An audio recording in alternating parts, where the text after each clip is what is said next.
Hello, hi. So I'm Harel Ashman from Amdocs, heading learning and talent development. And yes, it looks like we've kind of conquered the conference today. We're kind of passionate about learning, and we have a lot to say about that. But I'm actually going to let the panel to speak today. So we're going to skip the lengthy introductions and jump right into the discussion. Folks here promise to behave, so I hope they will resist. Just to start the conversation, I want to state a few of the things that I've captured recently in our work. So 54% of all employees, according to the World Economic Forum, need to either reskill or upskill themselves by 2021. That's basically around the corner. According to Deloitte, 86%, and this is a recent report they published, 86% of organizations actually put learning as the #1 trend. We talk about corporate learning, remember. And lastly, I've seen a post from LinkedIn that according to their research, 50% of employees would rather learn at work, at their own pace, and at the point of need. So clearly something is happening in the world of corporate learning. And I want to start with you, David, just because you're not actually a learning professional. Tell us how you view corporate learning. Yeah. Hi, everyone, first. Yeah, I think it's pretty interesting, well, especially me coming from a startup company, well, even if you are 2,000 all over the world, but definitely a startup company from the West Coast of the US. We have pretty huge challenges in hiring talents and keeping the people aligned with the company's priority. So, of course, like many companies who have this type of legacy top-down time learning, I think it's LinkedIn we have, well, whatever, it's like the standard one.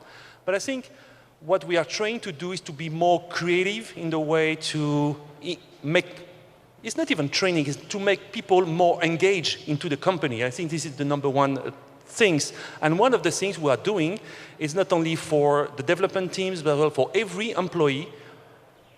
Twice per year, we spend a week where we stop working. We just completely stop working and we run something that we call Hack Week. So during the Hack Week, everyone can be a technical guy, can be a sales guy, can be a guy like me, are just thinking out of nowhere what we could do better in terms of new ideas, new projects, new things, and we have a full week to make it happen, to work with a team of people from many countries, very often people from the US, UK, France, etc., and make it happen. So this type of, it's not like learning, it's more like sharing our thoughts to the top management in a very creative way. Okay, so you mentioned hacking, so I wanted to ask Tal, who's... You have a week of hacking. We have a year all going on hacking. We are always hacking things. We are the makers looking always for problems. If there is not a problem, we're boring. We're bored, very bored. And we are always encourage people to take risks, to fail. If someone fails, for us, he gets an A, because great that you fail, because you try to invent something. Always to be curious, to invent, to try new things. And you should go in the corporate learning as well, to give people, encourage them to take risks, to fail. It's okay to do other things, to do things that you don't really know how to make it. Just make it, and always, always, always to hack new things, because in this changing world, you can tomorrow get a call from a customer, okay, I don't use anymore your system. It doesn't make sense. I need something totally new. And then you need to go to your team. Okay, we have to develop totally new thing. Okay, what we're doing now. So once you have the skills of creativity, once you know that it's good to take risks, it's okay to fail, you're going on it and you try to solve it. So how do you teach people in a corporate, in that structured organization, to do that, to be creative, to think outside the box? For me, I give them challenges. We have plenty of challenges, and once they try to solve it, they get all the skills, the soft skills and the technical skills. from working as a team, try things, connect things, to ask other people, to share knowledge, not to keep my knowledge to myself, but share it with others. All the makers' state of mind is an open source, so we always share knowledge, and when we invent new things, we are not going to patent them, but we upload them to Instructables or to share it with the whole world. So, state of mind. Shira, you want to add on top of that? Gladly. Hi, everybody. So I think if you want to encourage people to learn, I would say two basic things. First, nail their needs. If you're not coming from the personal needs, they're not going to learn because it's not in their inner motivation. It doesn't interest them. They're going to do whatever you ask them to do, whatever, do your presentation, do your test, and they're going to forget like 5 minutes later, or tops 30 minutes later if you're really good. But if you actually answer their needs, it might work. And the second is to make them feel safe and not judged. So they feel free to make mistakes. They feel free to push their own boundaries, because that's where we learn. And once we push our own boundaries, we actually have the opportunity to gain new knowledge or new skills. But if we don't feel safe and we feel like we have to please someone, then we won't learn anything. Please someone or the organization.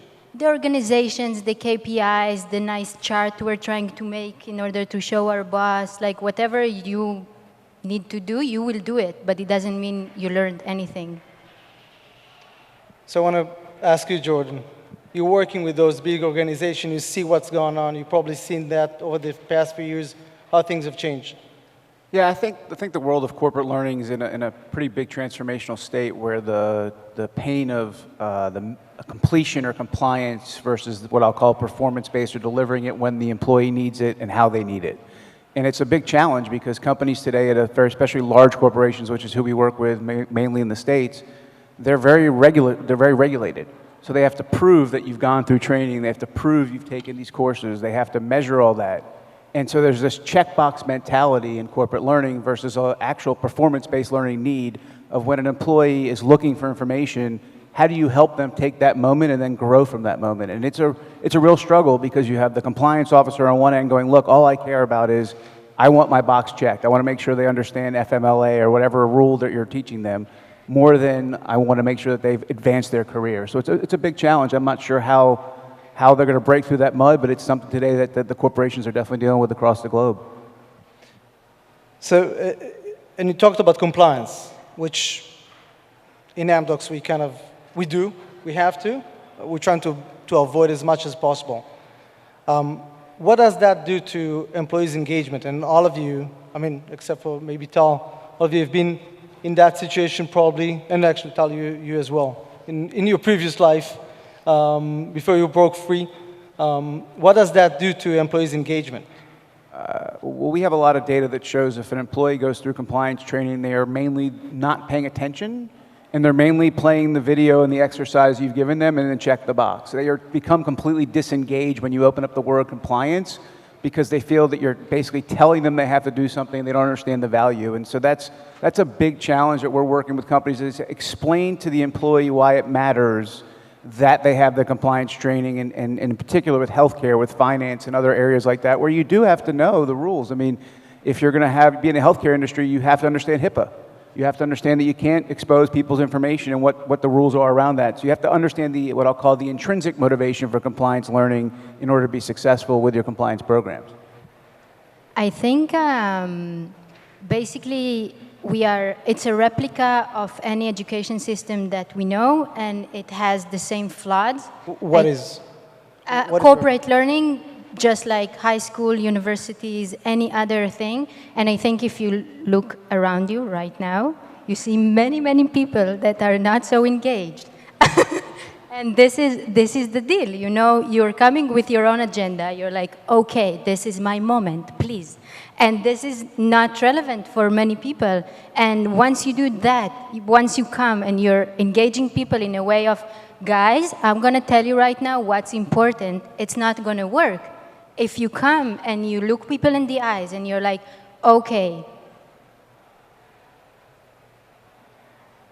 who are you? What's going on? What's interesting for you? How can we make this beneficial? It might have any value for them. I've seen so many people give presentation about how presentation is the worst kind of teaching. You know, this is exactly it. This is what we're doing, like, all the time. We're addressing people with methods of how to engage them, how to better teach them, but we are multiplying and just replicating the standards and the ways that we know. So that's a great segue. Let's talk about why then corporate learning can be different. Yay. How can we make it different? Yeah, and if I had to complement, and that's coming from bigger, older companies before, at that time, my perception, again, is the level of engagement. When you are in big corporation, corporate training and corporate things like that is just a number. You have to deliver this amount of hours of training for everyone, and then at the end of the day, HR said, check, move to the next things. But they don't care about the quality of what has been delivered. What is important is to be empowered by your management to know exactly what's relevant for you. And I've got very relevant conversation with my manager every quarter just to define what should be the next step, what's going to be my career path growth, where I want to expand. For instance, last year, I wanted to become more aware about everything about AI, ML. I've got some good knowledge, but I wanted to grow there. So my manager said, okay, please find the right training, I'll find the budget, and go for it. So it means I feel empowered to get the relevant training. If I don't need any training, that's fine. I've got my daily activities and everything is fine. But I think it makes a huge difference from top-down to what's relevant for me, what's good for me, is good as well for the company, and then everyone benefits from it. So I can share just about that. And in the morning session, Yariv mentioned that in Amdocs, when we capture the amount of time that our employees invest in learning, we see that they're investing about 50,000 days, worthwhile of 50,000 days. We're actually trying to get the business away from measuring time. We understand that time is not the right measurement. It is not easy, by the way, to measure what actually constitutes effective learning. But there's a chicken and egg question, and you touched upon engagement. What comes first, engagement or learning? Engagement. Engagement. I don't think you can't learn something if you're not engaged into the content itself. The example we gave about compliance is the best one, but any particular topic, if you don't want to learn about it, you won't learn. I actually think it's a bigger problem than we discussed because we talk about this concept called the frontline workforce. These are people who didn't grow up inside of a educational system where they didn't have good socioeconomic conditioning. And this person who designs the learning for them is coming from a university. They've got a master's degree, they have an advanced degree, and they're assuming the person on the side can learn the way that they learn. And so there's this big bias in corporate learning between the executive staff and the frontline staff. It is a pretty wide gap, and where the money spent is on the executive staff and not on the frontline workforce. But ask where the customers, ask when you call for help, when you go to that online chat feed, you're talking to the frontline workforce. That is the brand connection you have, yet it's where the corporations today spend the least amount of time and energy is focusing on how those individuals learn. And I think it's a pretty big problem that will continue to grow for most companies until they can figure it out at scale. I want to talk about the comfort zone. I think in corporate, people at all, they want to be on the safe side. Okay. I'm on my comfort zone. This is what I'm doing, want to do. This is what I know how to do.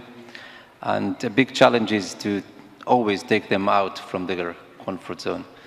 And I think once you give them the right skills and you bring them to self-efficacy, to self-confidence, okay, I have the skills and I can make everything, then you can challenge them to get out of their comfort zones. For instance, if someone comes to you, to your team for an interview, you ask him, okay, what are your skills? What do you want? What do you know to do?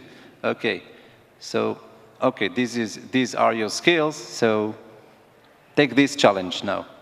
And this challenge includes nothing of your skills.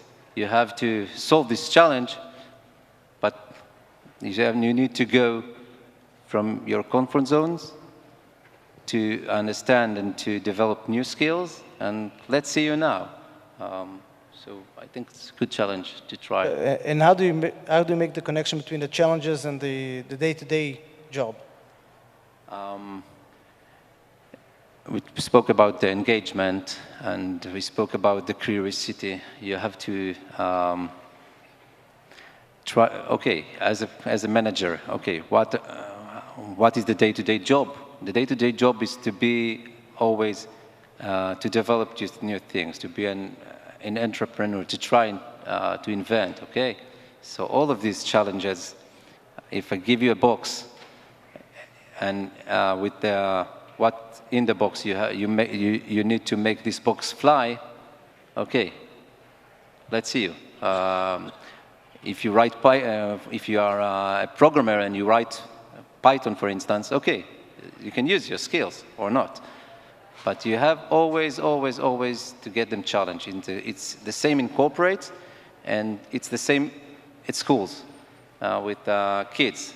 And once you start it from the little age of, for instance, I work with kids from 5 years old to 18. And once you start it from the kids of 5 years old, after they got the idea, they're much better than the adults because they're more creativity and they don't afraid, they can take risks. And this is exactly what employees in organizations need to have. I actually want to echo something David said before, which I think is where a lot of our challenge lies in, like, making meaningful and learning. It's not even meaningful learning because there is only one kind of learning. No, either you learn or you don't. And if we want to make them learn, I think our challenge is not as experts of learning and people who are very passionate about working with our learners' motivation and needs and passions. It's our challenge. It's towards up, and it's defining how we measure learning. Because when we try to measure it in, like, the amount of employees who completed this task when they got it on their email, it will never work. We will never get there. Like, learning is a holistic process. It's an individual process. And once we acknowledge it and we challenge ourselves to find the right KPIs to measure it, which is a real problem, how you measure such a abstract process, then we are able to show our bosses, look, we've done an amazing job, they actually learned. But until we can show it, we are in a problem because we know what it looks like, but if you're not an education expert, it's very hard to explain it. In the programs that you run in Selina, how do you measure? How do you measure the success of the program? So we run very different programs than I think are happening here. Just to give an example, our latest program was a group of 10 students doing their master's degrees and their bachelor's degrees, traveling for 3 months together all the way from Mexico to Panama, inland, through hostels, learning, growing, volunteering in the community as they go. We're about to launch another one with Avny, with Elevation Academy, which is going to be a boot camp for coders, but it's a super holistic boot camp. We support them as humans. We teach them life-work balance. They go and they volunteer with code in the local communities. So I think that's the basic thing, is when I design a process, I'm not about like, okay, you graduated, check. I'm like, do you know how to run your own schedule? Are you an independent learner? Do you have the skills to say if you're happy or you're not happy? If you're not happy, what are you doing about that? Are you a critical thinker? And if I can honestly say I give all these tools to my student, I'm happy. And I would just say that's a great comment on the holistic part, but I think there's an underlying tenet we have to deal with here, which is that most of these companies that are at scale are publicly traded, they have shareholders, and those shareholders expect returns, right? So there's a reality here that we have to deal with, right? And then the reality is one of those tough things that I always bring up that everyone hates. And so I think the challenge is really to think about how do we make measurement something that the investor, when you put your dollar at work, separating yourself from your passion, right? So if I'm going to put a dollar into a company, I want that company to give me a return on that dollar, right? And so I think as part of the education community, we have to blend an understanding that the stakeholder on the other side are the shareholders. And those shareholders are your 401ks, all your investments, all your pensions, all those things that keep the world flowing economically. And I think the way that happens is through output. It's the output that you get for the individual once you've done the training. Can you measure the difference between the A where they started and the B, whether that's in sales, whether that's in performance, whatever that criteria is. If you can measure it that way and it gets away from the checkbox, now you're actually entering into the financial world of I'm improving your economics. And that gets you the return, that gets you the attention of the C-suite, and that gets you the return where the shareholders are validating this is a good investment, right? So there's a blend between which I appreciate. I mean, I wish we could all be holistic, is that we have to talk about those shareholders, right? Those shareholders are the ones that pay, and the investors are the ones that enable us to what we do, and they all want returns on their money. No one wants to lose money, right? No one wants to put their money and say, here, just take it and don't give me anything back. Right. I completely get that. And yet, we talked about engagement before. With that pitch, you're not going to get any engagement. I totally disagree, actually. I actually think you get tons of engagement from the employee, and I think that's part of the problem. I think when we run our company, we're a small business, we're venture-backed, and when we sit down across the table, I said, look, you're making a decision. Imagine that you were writing that check from your checkbook. Forget that I'm the one who's writing your check and your payroll. You are the one writing that check from your checkbook. Decide whether you're going to take that action if there's any value in it, right? If you think it makes sense to go out and print thousands of copies of something before we go somewhere, okay, I'm going to trust that's a great decision, but before you do it, would you write the check to go print that? And I think that's a question that we forget to ask people today. They don't feel value because you don't ask them what they feel about that input. So that's how you get engagement. Say just, look, I trust you, right? I empower you. I want to learn AI and machine learning. Okay, let's go find courses. But you know what? Just make sure that when you do that, when you're going to pick the course, would you write that check? Would you put your credit card down? Would you spend that money out of your wallet if it wasn't coming from mine? And that totally changes the conversation, I think. And I think that's where we have to kind of get to get that level of engagement. So I think we have a time for one last question for the round of you. So looking at me right now, dealing with the big challenge in the corporate, what would you suggest that I do differently, that we do differently in our organization to change things, to make things more engaging, as you talked about, more empowering, giving the power to the people actually to develop themselves? I think maybe to start up on that, I think it's first a mindset you have to develop from the top.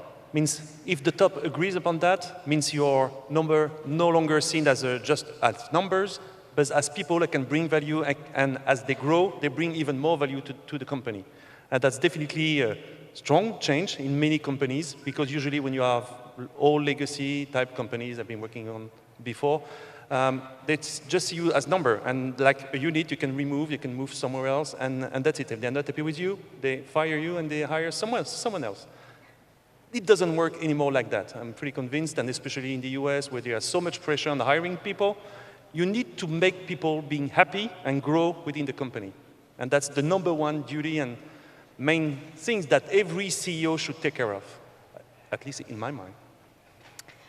I think not on the very positive side, going to the other side, and that's like understanding what are you doing now and what are the results you're getting. So many companies are spending so much time and so much effort trying to teach, but once you prove to the people that they're not actually teaching anything, it blows their mind. People, you mean the employees the bosses, themselves? the company, the one at the top.